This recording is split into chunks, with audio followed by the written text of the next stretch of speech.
Assalamualaikum warahmatullahi wabarakatuh. Saya Panican Fadila dengan NPM 25755080 kelas 2C Perjalanan Wisata. Di sini saya akan menyampaikan materi tentang urgensi bahasa Indonesia di perguruan tinggi. Penggunaan bahasa Indonesia di perguruan tinggi bukan sekedar pilihan, melainkan kewajiban hukum.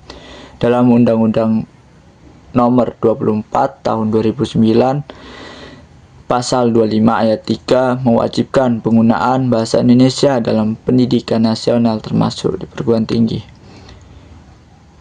Menegaskan bahwa mata kuliah bahasa Indonesia wajib diberikan di semua program studi sebagai bekal komunikasi, akademik, dan profesional, serta menguatkan posisi bahasa Indonesia sebagai identitas bangsa sekaligus alat pengembangan ilmu pengetahuan. Bahasa Indonesia berperan vital sebagai sarana berpikir kritis dan pengembangan ilmu.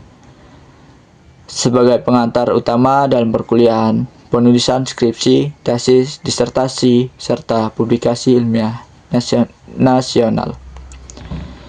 Penguasaan tata bahasa yang baik melatih mahasiswa untuk menyusun argumen yang runtut, objektif, dan sistematif,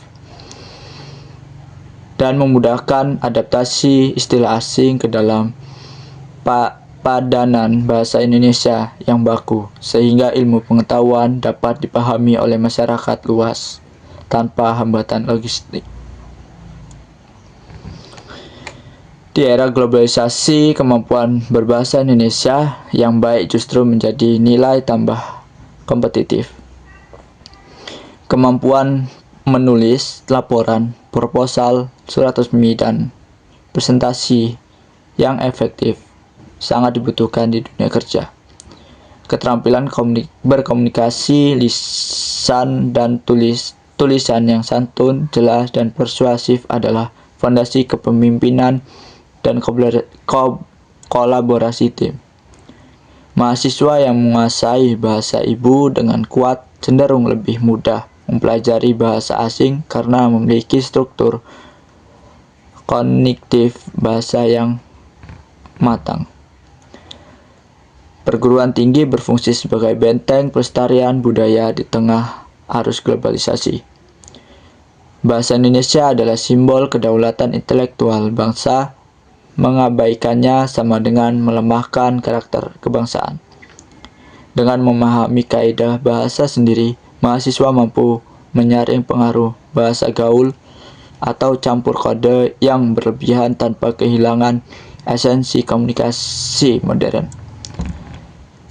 Serta di media sosial dan ruang digital, penggunaan bahasa Indonesia yang baik mencegah hoax, ujaran kebencian, dan degradasi etika berkomunikasi.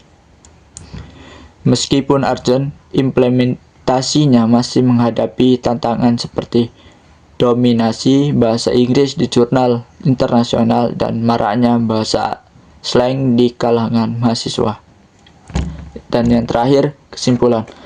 Bahasa Indonesia di perguruan tinggi adalah fondasi integritas akademik, kompetitif, profesional, dan identitas kebangsaan, melainkan instrumen strategi untuk mencetak lulusan yang tidak hanya cerdas secara teknis tetapi juga berkarakter komunikatif dan bangga akan jati diri bangsa.